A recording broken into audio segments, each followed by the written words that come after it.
Hello दोस्तों। तो जय श्री राम। तो दोस्तों आज मैं आपको रामायण पढ़ना बताऊंगी कि हम रामायण को किस तरह से पढ़ते हैं और लय को किस तरह से बनाते हैं और शब्दों को किस तरह से जोड़ जोड़ कर पढ़ते हैं। तो मैंने ये सुंदरकांड ले लिया है, सुंदरकांड है ये। तो यहाँ दोहा भी है, आप देख रहे हैं, छंद भी है और रामायण भी है। तो हमें ये किस तरह से पढ़नी है और कहाँ पर किस तरह की लय बनानी है वो मैं आज आपको बताऊंगी। तो चैनल को जिसने भी सब्सक्राइब नहीं किया है चैनल को सब्सक्राइब कर दीजिए और नोटिफिकेशन बेल को भी ऑन कर दीजिए। तो हम चलिए स्टार्ट करते हैं। ये दोहा है, तो दोहे को हमें इस तरह से पढ़ना है। राम काजू सबू करिहु तुम बल बुद्धि निधान, आशीष दे गई सो हर से चलेहु हनुमान। दोहे को हमें इस तरह से पढ़ना है और जब ये वाली लाइनें आती हैं तो हमें पढ़ना है। निश्चर एक सिंधु महुरहई करिमाया नभ के खग गई, जीव जंतु जे गगन उड़ाही जब बिलोक तिनके पर चाही, गहई छाक साक सो न उड़ाई यही विधि सदा गगन चर खाई, सोई छल हनुमान कहाँ कीना तासी कपट कपि तुरत ही चीना। इस तरह से आप जो देख रहे हैं हम शब्द गलत नहीं होंगे। जैसे तुरत ही लिखा है तो हम इसको अपने ही मन में आधा शब्द पढ़े, पहले तुर उसके अंदर तही। इस तरह से आप रामायण अगर पढ़ेंगे तो आपके शब्द कभी भी गलत नहीं होंगे और आपकी लय भी बनी रहेगी।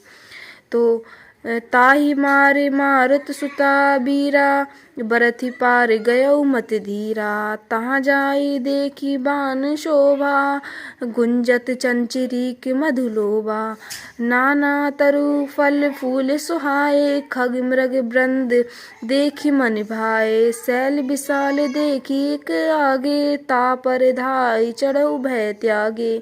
इस तरह से हमें लय बनाकर पढ़नी है।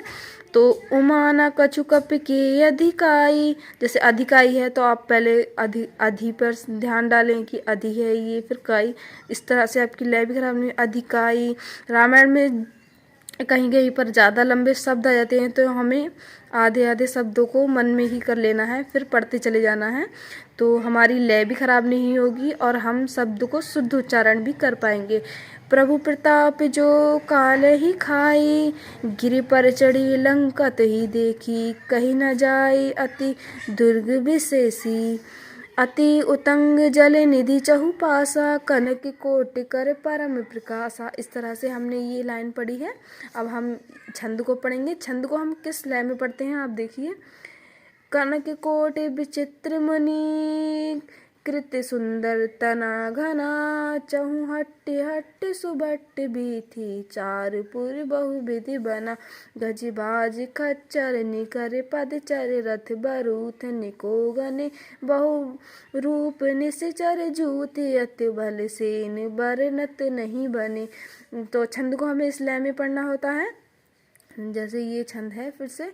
बन भागी उप बन बाटिका, सर कूप बाप ही सोहि, नर नाग सुर गंधर्व कन्या, सुर मुनि मन मोहि, कहु माल देह विशाल शैल समान, अति बल गरजहि नाना अकारन बिरहि, बहु विधि एक एकन तर जहि, करि जतन भट्ट कोटिन बिकट तन नगर, चहु दिस रचहि कहु महिष मानस धेन खर, अज खल निशाचर भचहि, यही लागी तुलसीदास इनकी कथा, कछु एक है कही रघुबीर सर तीरथ सरन त्यागहि, अति पोह ही सही।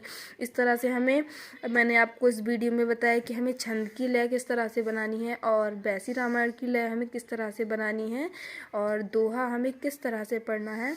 तो आपको लय और रामायण पढ़ने का तरीका मैं सोचती हूँ पसंद आया होगा। तो प्लीज़ चैनल को सब्सक्राइब करना ना भूलें।